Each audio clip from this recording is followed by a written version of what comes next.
Welcome to Three Films and a Podcast, the show where Destiny brought together three friends to enhance each other's cinematic journey by watching three new movies in a series of themed rounds. There is no claim of ownership on any film footage used in this episode, as all film footage is owned in its entirety by the copyright holders. And just like every car in Too Fast, Too Furious, this podcast contains spoilers. Enjoy!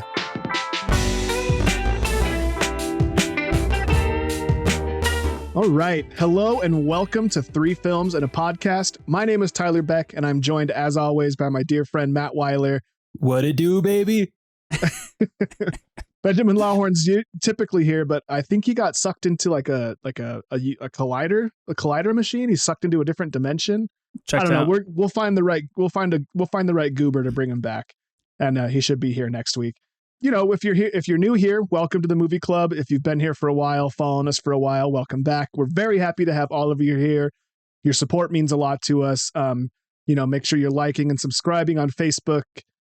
Maybe not Facebook. I don't really care. I never look at that. But Instagram, Twitter. Go ahead and follow us on Facebook. TikTok. Sure, follow us on Facebook if that's your outlet. That's cool. Yeah. Yeah. We have a website, www.threefilmspod.com. You can find merch and patron support options. Basically, we're plugged in, we're online, and we're ready to go. And before we dive into this week's movie, I have to introduce our very special guest. You know him, you love him, you've seen him in a number of different episodes. It's my guy, Ethan Simmie from 24 Minutes of A24. Ethan, say hello, introduce yourself, all that good stuff. Oh yeah, raise that. What's up, boys? What's up? How's it going? Can I ask you a merch question real quick? Because you say there's merch on the site, and there's not the piece of merch that I want, which is the draft winners T-shirt, the very, very special. Is that going to be for sale anytime soon? How can I get my hands on one of those? I think you need to win another draft. That is not the answer I was hoping for. I hope I could. I was wishing that I could swindle you into saying like, yeah, we'll make one for you right now. Yeah, that's a bummer. What's up, guys? How's it going? I'm very excited to be here and talk Spider-Man and Spider-Verse and, get back to the Marvel roots. Love it. Yeah. Get back to it. Give people a chance to, what's your show all about real quick before we get going back into this one? Yeah, absolutely. 24 minutes of A24. Ben and I, very same Ben from this pod, we cover A24 projects. Usually we try to stay on top of like the latest things. And then if there's not something releasing, we'll go back into the A24 catalog. We do not cover it in 24 minutes, and I know that's exceptionally deceiving, so I apologize in advance. But we have a great time. We end up talking Succession a lot of the time, so it's definitely great. And check it out. We have, I don't know when this episode goes live, but we will have an interview from the composer of Beau is Afraid on the pod, which is super exciting. Oh, shit. I will say for listeners of this show, if there's crossover here, you get a little special Easter egg. I haven't said this anywhere yet. Don't tell Ben. I'm not supposed to say anything. But if you're listening, breaking news. Make sure my wife doesn't walk in. Big summer plans for the pod. You might want to go check out a little website called Patreon. We'll see what's going down. That's all I'm going to say. Okay. I can't say anything more, I like Secret. It. Okay. He's Uncle Ben on this pod. Uncle Ben. Uncle Ben. You guys should add a little parenthetical to your name just say like at least 24 minutes of A24. Maybe it's been there the whole time, but it's in like two font, right? Like nobody can see it unless you have a microscope. Oh, you're getting 24 minutes. Believe me. Believe me. Yeah. One way or another. It's facts. You might get two doses of 24. But no, check out the show. It's good stuff. Whether maybe you don't know anything about A24. Maybe you have seen A24. Hey, watch the pod. You didn't know. Sure. Love it. But okay, so let's dive into what we're here to actually talk about, as much as I love Ethan and his and Ben's show. So this week's episode is actually what we call a little pod, which basically means it's a brief departure from our typical themed rounds. Basically it's just an opportunity for us to do something fun and different, like a movie draft. Like Ethan needs to come back and try to win another one. We do emergency recasts, or we talk about new releases, or frankly, whatever we want. It being designated a little pod, however, has nothing to do with the actual runtime of the episode or anything like that. It's just what we decided to call it. Or you, the listener.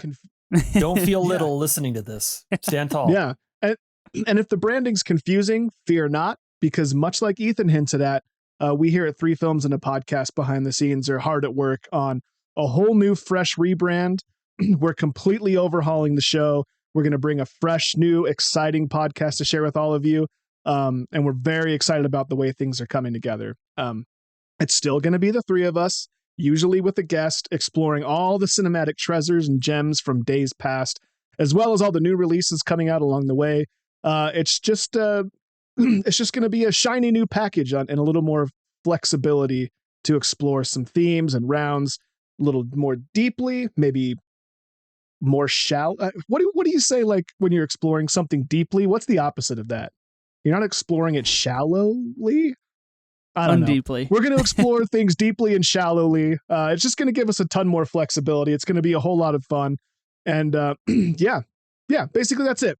Rebrand on the way. Keep your eyes out. We can't say too much more about it there. But today we're here to talk about an absolute gem that graced the screens of your local cinema in 2018, starring an absolute all-star cast, including Shameik Moore, Nick Miller, Jake Johnson, Haley Steinfeld, Mahershala Ali, Brian Tyree Henry, Catherine Hahn, and frankly, a whole slew of other awesome people. This cast is absolutely stacked, and I always forget until I watch this movie. I'm like, damn, this person's in it. We got to name drop Chris Pine, though, right? We got to name drop Dude. Chris Pine. I didn't know he was in this movie. I totally Drop your forgot. boy. And Yeah. then it started and I was like, that's Chris Pine. Oh my God. Yeah. Chris Pine is indeed in Spider-Man Into the Spider-Verse, which is what we're here to talk about. And, you know, it's in anticipation of the next installment of the series that comes out this summer. Ethan, I would love, as an ex-Marvel expert, well, I guess you still are, but for those that don't know, Ethan ran the wonderful 15 minutes of Marvel, right? It was 15 minutes? Yeah, 15 minutes. 15 Same minutes thing, of though. Marvel. It was always over. Yeah. Always over, but always worth it. So yeah, Ethan, what's your overall thoughts? Like, what was your personal experience with this movie? Your first impressions, second, third, fourth impressions, all that stuff. Yeah, I mean, for me, so I totally remember being like into movies, and 2018, big year for Marvel, right? That's Infinity War, and that's a huge deal. And that's really kind of when I first remember like going to the theater to see those types of movies. It wasn't really until like 2019 that I was like going to see all other kinds of movies. So quite honestly, I don't think that I saw Spider-Verse in the theaters. Like, I think it slipped past me. Yeah. I wasn't like looking out for it. It just like wasn't on my radar at the time.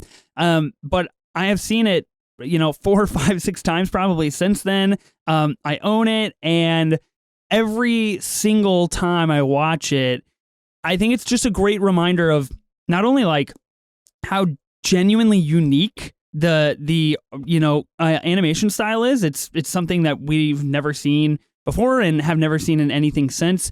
Quite honestly, how honest and nuanced and complete like the storyline packages for a single movie, especially regarding a character like Spider-Man that is held in such high regards. And it continues to remind me like, oh man, we can make really good comic book movies. We just probably choose not to a lot of the time. And animation's a part of that, but I love this movie. I mean, I rewatched it last night, and my Letterboxd review is like, I don't think any scene in any Spider-Man movie goes harder than like the What's Up Danger montage. Like that's peak Spider-Man right there. And Yeah, I think it's just phenomenal stuff. I love this movie. dude, same. Watching it last night, I couldn't help but think like maybe all comic book movies should be animated. Like this is coming from someone who loves I love comic book movies. I've loved Batman and all the Marvels and all the Spider-Mans and all the X-Men's and all the whatever. I've seen like 90% of the comic book stuff out there. And I'm just like, this movie fucking goes so hard. It's so dope. The animation's so cool. The sound design is so cool. And yeah, all the performances are really great. Like all the voice acting here is really good. And I just was like, I since we're doing 90% CGI in every movie anyways, like let's just do it animated. We got so much really cool like visuals, and just it's a really pretty movie and really stylish and really cool. And I feel like it it perfectly blends like the live action that I like to see, you know what I mean? As well as like the aesthetic from a comic book. It's to me, it's almost perfect for a comic book movie. But Matt, what was your like experience with this movie, and like what's your overall view of it? Yeah, so I was surprised with this one because I had read sort of the Spider-Verse storyline in the comic books, and I knew this wasn't going to be a direct adaptation, which I'm glad it wasn't. I enjoyed the Spider-Verse comic books, but the thing is, you could do this movie really, really poorly. It would be very easy to screw this up. I also think like I also think that like it's not a hard movie to make good either, but it's just a very easy movie to screw up. You throw in all these characters, but what I was more surprised about, so I enjoyed it. I didn't have super high expectations, but like first of all, I was very thrilled that it was a very solid Spider-Man movie. It might be the best Spider-Man movie. It's not my favorite Spider-Man movie, Spider-Man 2. Yeah, but it might be the best one. But I was surprised that they brought in Miles, that Miles like did the role of Spider-Man justice on film. I think that's a big ask for audiences to move past Peter Parker. But they did a good job. Like he's there sort of as a supporting character. I thought that was nice.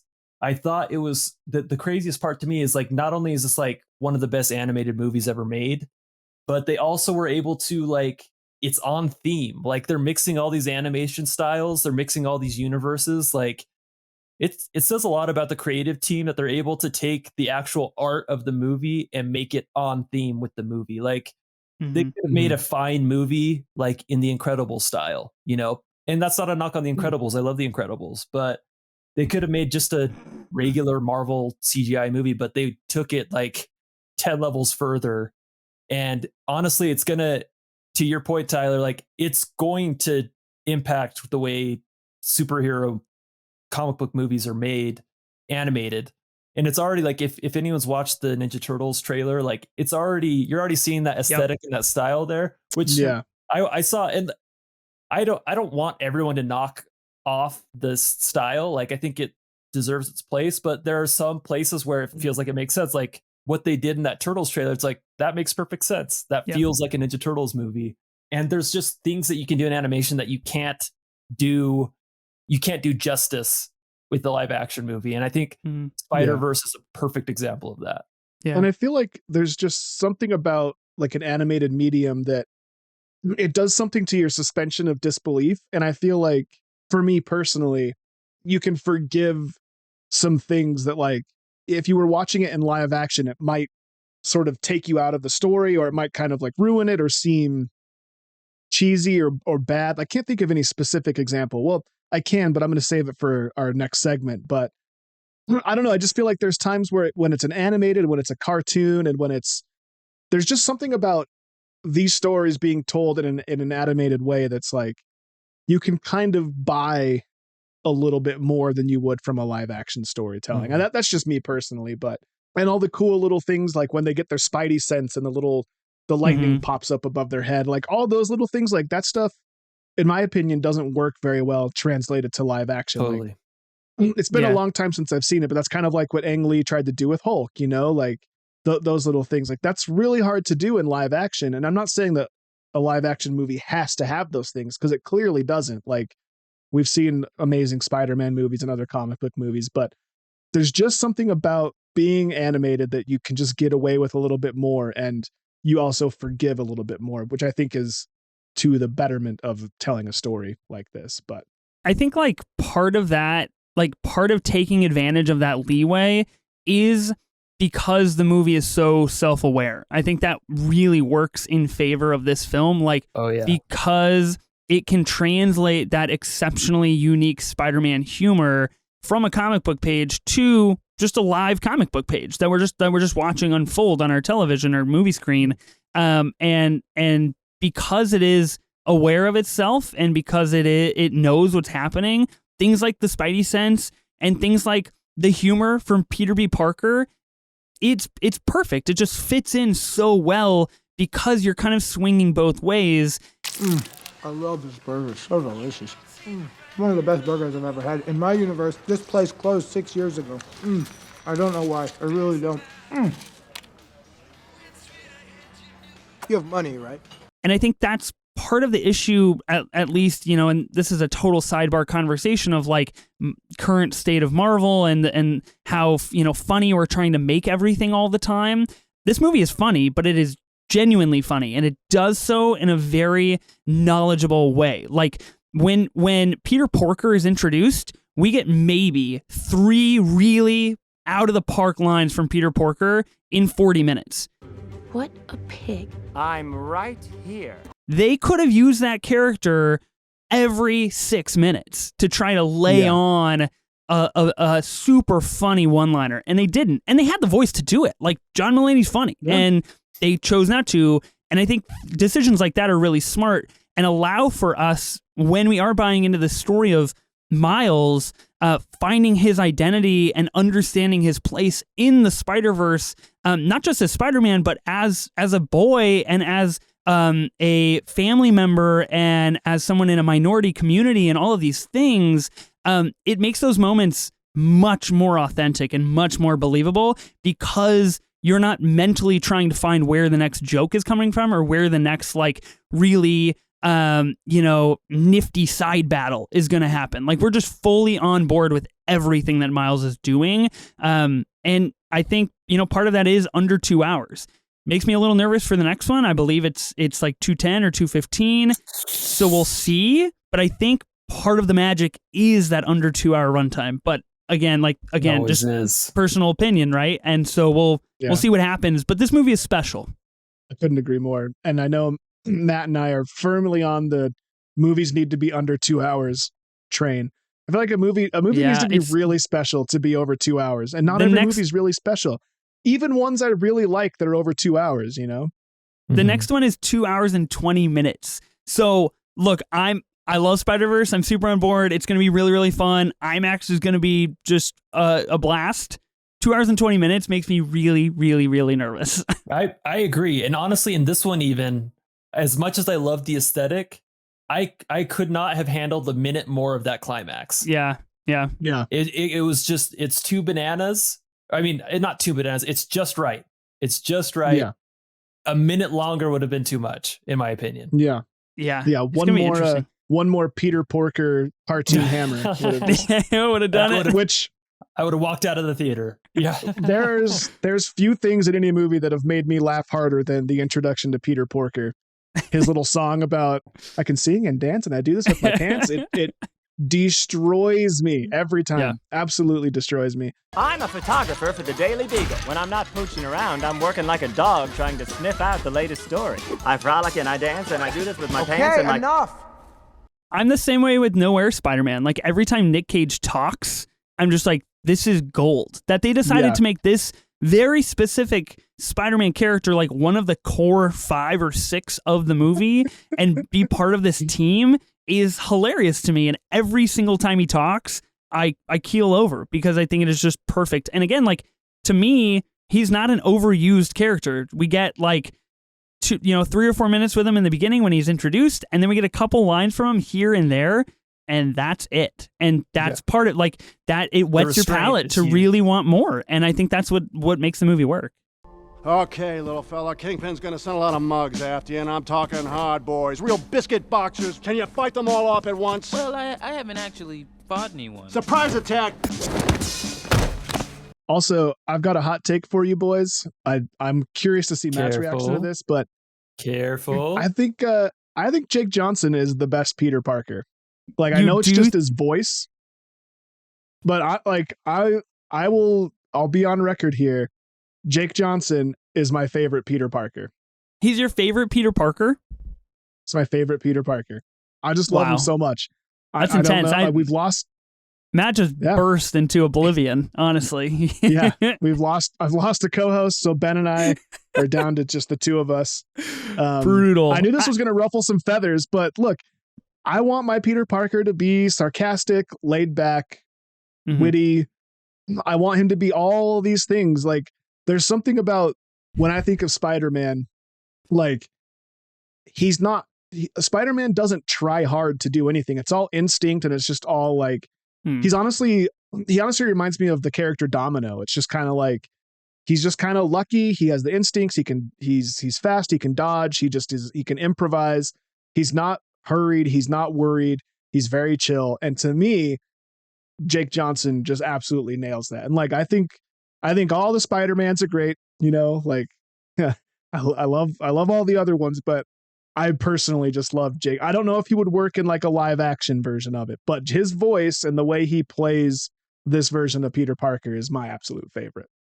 So send in your hate comments. We'll have the intern filter them, and we can deal with it from there. But Toby Maguire has entered the chat. Just kidding. Bully Maguire has entered the chat. Yeah. So on the off chance that someone's listening to this and they haven't seen this movie, first of all, like, what are you doing with your life? This movie was everywhere. I don't know about you guys, but like people that don't like comic books were talking about this movie. Like this thing was all over my Facebook. This is back when I did use Facebook. Like it was all over my Facebook feed. It was, in my opinion, I don't know what it did at the box office or anything, but it was a smash hit. Like this thing was everywhere. So I don't know how you wouldn't have seen this, but that's okay if you haven't. We're going to take a moment. We're going to give you some elevator pitches. We're going to show you one scene to convince you to watch this movie, as if our glowing praise hasn't done so already. And Ethan, I'm curious, what would you show someone? What's your elevator pitch here? Before we get started, does anyone want to get out? Okay. Can I say a couple things real quick since this is my time to shine? So budget was $90 million. It did $384 million at the box office. Pretty solid numbers. Obviously not anywhere near like what a live action Spider-Man is doing. And I just learned, you were talking about the cast up top. I just learned last night that Liev Schreiber is Kingpin, and I just like lost my mind. That's a god tier casting decision, and it's unbelievable that like we're just like living like it never happened. That's crazy. That's really cool. My elevator pitch is the scene in which Peter B. Parker and Miles Morales infiltrate Doc Ock's office for the very first time. I think that scene is an incredible encapsulation of what is possible, not only from a visual and stylistic standpoint, but from a kind of companion standpoint with these two characters. This is their first time kind of teaming up to do anything, to go anywhere. Seeing them interact and their chemistry is really unique. Having Catherine Hahn as Doc Ock, again, like that is some really, really gold tier stuff. She's good. Perfect in that role. It's home run after home run. Yeah. She's lights out. And I would stop it at a certain point, but I would go right up until the moment when Miles turns invisible and they're trying to figure out how he can do that. I think that's really interesting because if you were shown that scene, at least in my opinion, I could see you being very interested in like, how come he can do it and the other one can't? And like, where are we going with this? Why are some Spider-Man, why do they have different powers? And how can Miles control this? Is he going to learn to control this? I want more Doc Ock because there is a really fun forest chase battle that happens right after that. And you get some really good comedy from Shameik Moore, from Miles, that like he ends up taking the monitor and the entire tower and just really, really funny stuff. And I watched that scene last night and I was like, this is so good. It's just so good. Like it's comfort style stuff with Spider-Man, really. Miles, where did you go? I'm right here. Where? I can't see you. I'm right in front of you. Can Spider-Man turn invisible? Not in my universe. You just poked me in my eye. This is incredible. Some kind of fight or flight thing. What's that? And it's that perfect. That scene's exactly why I love Jake Johnson as Spider-Man. The whole like they're listening to the evil people talk, and he's like, "Oh, this is pretty normal stakes for a Spider-Man story." Well, actually, that's all really bad. Like we're in real trouble, but like totally even keeled, doesn't matter. Like super chill about it, and like there's also some really good tension that's built by Miles' inability to access his powers, and like I think if you showed someone that and you cut it at the point you mentioned, like I can't imagine someone wouldn't want to know how that ended. So it's a really good pick. And typically I'd throw to Matt here to find his pick, but You're not my gonna want scene to. dovetails perfectly with yours because I would show the swinging scene through the trees. Oh, nice. Because that was the moment that I was thinking about earlier. Like, the physics of the way they can swing through those trees makes zero sense. It's absolute nonsense. It's utter bullshit, but it doesn't matter because it's a Spider-Man comic story. You know what I mean? It's a cartoon. It's silly. Like, it frankly doesn't matter. Whip, release, whip, and release. You're a natural. Whip, release. Feel the rhythm? And release. Good, Miles. I gotta say, you're amazing, man. We're a little team. Even the What's Up Danger scene when he's swinging through the city for the first time and he swings down and runs on the ground and he's running with cars and like all that stuff, like, just only works in a movie like this. And I just love the carefree way that Peter B. Parker is swinging through the forest. This is the millionth time doing something like this.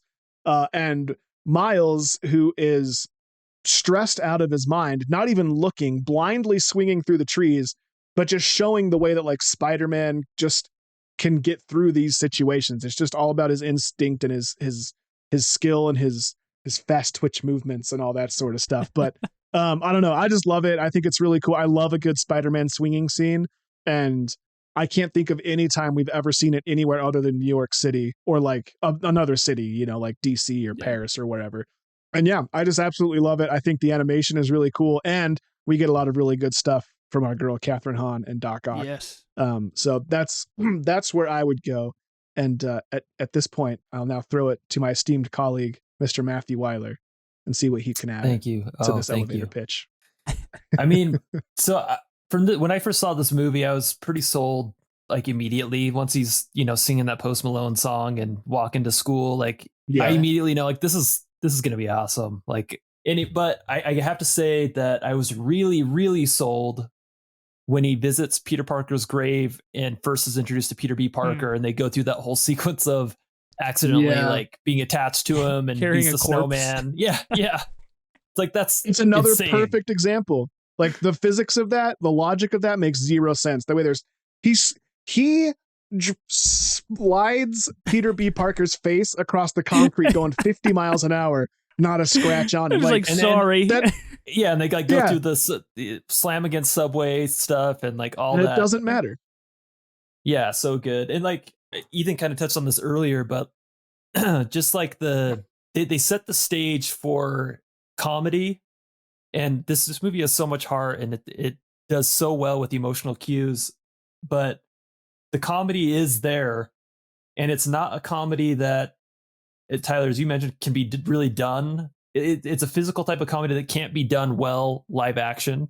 Like I feel like some of the stuff that they do in animation, like they might attempt in like one of those like really bad like 3D movies where like they're poking at the screen, you know, stuff like that. But this one, like the physical comedy is so good, and it's, even though this is like feels like a comic book and like off the page of the comic book, it's comedy that doesn't exist in the comic books either. Like you just have really good writing and choreography, like comedic choreography of these sequences that just like, man, it's really firing on all cylinders. And that scene, just like, you have to have a working knowledge of Spider-Man and his powers and of like his history with New York City to appreciate like what's going on there. But the fact that he's like stuck to Miles Morales and they're like trying to detach each other from each other, he's unconscious, like that's a really hilarious Spider-Man sketch. So yeah, that's what I love about it. I think too, and I know that this isn't my elevator pitch, but I think I mentioned my favorite scene is like that What's Up Danger kind of montage that we get. I'm just thinking the thing that really, really works for me in this movie in the final act is, and I know this is kind of pretentious, but like it feels earned. It feels deserved. Like we traveled to that point where Miles coming in to the reactor and just gunning it and being part of the crew and totally being in the know of how to do everything felt like we struggled to get there. It didn't feel like, you know, cool, bit by a spider, tested out my powers, and now I'm fighting Green Goblin 10 minutes later, 20 minutes later. I mean, we go through a very serious identity crisis, which is always core to a Spider-Man movie. And although it takes place over a shorter amount of time, like within the movie, it feels very heartfelt and very driven by Miles himself. He is not reliant on Peter B. Parker to get him to that spot. He gets there himself and he discovers who he is himself, but he uses Peter B. Parker as a way to discover that. And so I just think that when we get into that massive 20-minute fight at the very end, it feels really good to be there. And then including Miles's dad as part of that and having that really heartfelt comedy at the very end from Spider-Man to his dad was a really, really smart play because it keeps it grounded, even though we're dealing with a friggin' super collider that could never exist ever in any universe. So I think that movie plays on that idea really well. Absolutely, 100%. You said something, but the way that the super collider could never exist in real life, like it just makes me think of the person behind it and Kingpin and just his frame in this movie, like his silhouette in this movie. Incredible. Like it's so good. I love Vincent D'Onofrio. I love the way he plays Kingpin and Daredevil, and I suppose in the Hawkeye or what's that one? The Disney Plus one? Hawkeye. Yeah. Is it Hawkeye? Yeah. Sounds like you're saying hot guy, Tyler, so I'm confused. I'm not sure. Same thing, man. I mean, Same thing. Maybe I am.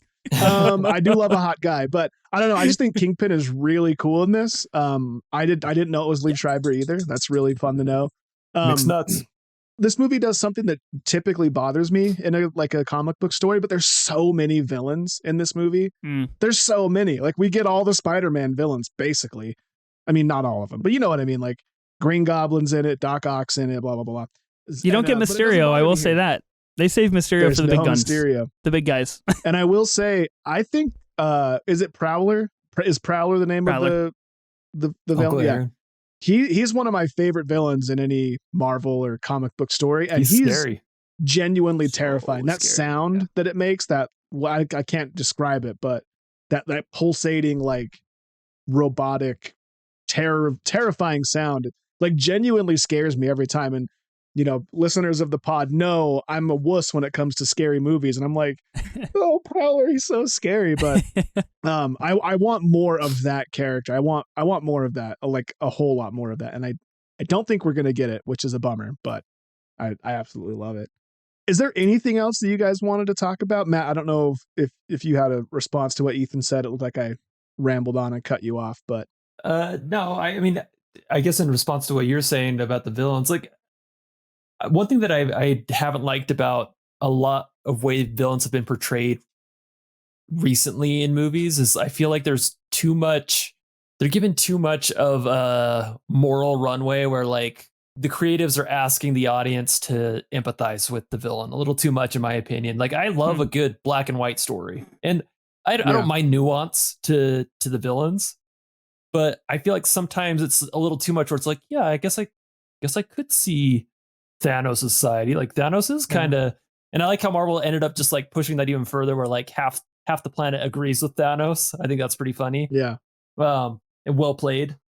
Genuinely, I do like that. But I feel like when we're given too much time to think, like, well, I guess I do understand that this guy wants things this way. Like I could see why he's doing it. But I just like Kingpin. Like, sure, he misses his family and he wants to be reunited with his family, but like the movie doesn't try to get the audience to go along that justification with them. Like he's a bad guy, period. Like right. His family's not even down with it.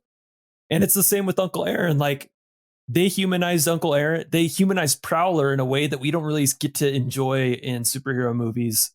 And at no point are you like, oh, well, I mean, you do hope nothing bad happens to him, because it's like once he takes his mask off and it's Uncle Aaron, it's like, oh, I don't want him to die. But you get to see his regret and you get to see his embarrassment of what he's doing. But it doesn't make him less terrifying. And it also doesn't make you feel like, oh man, but maybe we should have gone easier on Prowler. It's like, no, these are bad guys and they're facing their consequences. And it sucks because they're cool characters. Well, in the case of Prowler, he's a cool character, but it's not trying to get you to be like, well, I guess if half the Earth was dissolved, then we would have less problems. Like maybe Thanos was onto something here. It's like, no, none of that. Thanos was wrong. He killed half of the universe. It's okay to have good guys and bad guys. And you're right. Like, we don't see any backstory on any of these characters, kind of Kingpin, kind of Uncle Aaron and Prowler, but it's just like, here's your good guys on this side. There's a whole bunch of them. Here's your bad guys on this side. There's a whole bunch of them. Like, there's no moral ambiguity. It's just, I can appreciate that for sure. I think that's a great call out because it allows us to work with Miles and Peter and Gwen a lot more personally, because we're not stuck trying to decide who do we root for. It's just Miles' story, like lit from the start to the very finish. And it is not hard to make that decision to buy in to the really cool moments that happen to Miles. And so because of that, like, I think it just makes it much more energetic, much more unique, much more sophisticated in his personal story. And like, even, the first time that we see Green Goblin, that is unlike we've seen Green Goblin anywhere else. It is incredibly unique to this movie. And we don't know how he got like that. We don't understand any of it. And we don't fucking care because he looks really cool and he's Green Goblin. So that's all that matters, right? And like, we just want Miles to escape. I think that's a great call out, Matt. 100%. That's why we keep him around. He's very sharp, that Weiler. All right. Ethan, why don't you give the listeners and the viewers one more chance to know where they can find you? I'm sure they haven't got enough of you, but we're cutting this episode short. Of course. Thanks for having me on, guys. Obviously, this is a blast. I can't wait for the second part. We'll have to reunite and figure out how we feel about the runtime. I'm nervous for all of us. You can find me on Twitter. I'm at Ethan Simmie. I tweet a lot of good movie memes and Succession stuff. So if you're into that, follow me there, or at least I think they're funny, but maybe they're Cranks, not. A little bit of Cranks in there. A little bit of Christmas with the Cranks action from time to time. You can find the podcast at 24 Minutes of A24. We're on Apple, Spotify, anywhere you can get podcasts. And we're also on YouTube. We do videos every week. So go subscribe to us on YouTube. At this time of recording, we're only 10 subs away from 100. So, go give us a sub, and that would be awesome. Push us over the triple digit barrier there. That'd be cool. Yes, please do. The boys do an awesome job. Ben's work from this show. It's only made better by Ethan's. Hey, my dog wants it on the party. He wants to subscribe to A24. Come on, sub, dude. Minutes of A24. But once you've gone there and listened to his stuff and subscribed to his stuff, make sure you've done the same for us. We are at 3filmspod on all the socials. And we've got www.3filmspod.com. Thank you very much for your time. I hope you've enjoyed it, and we will see you next time.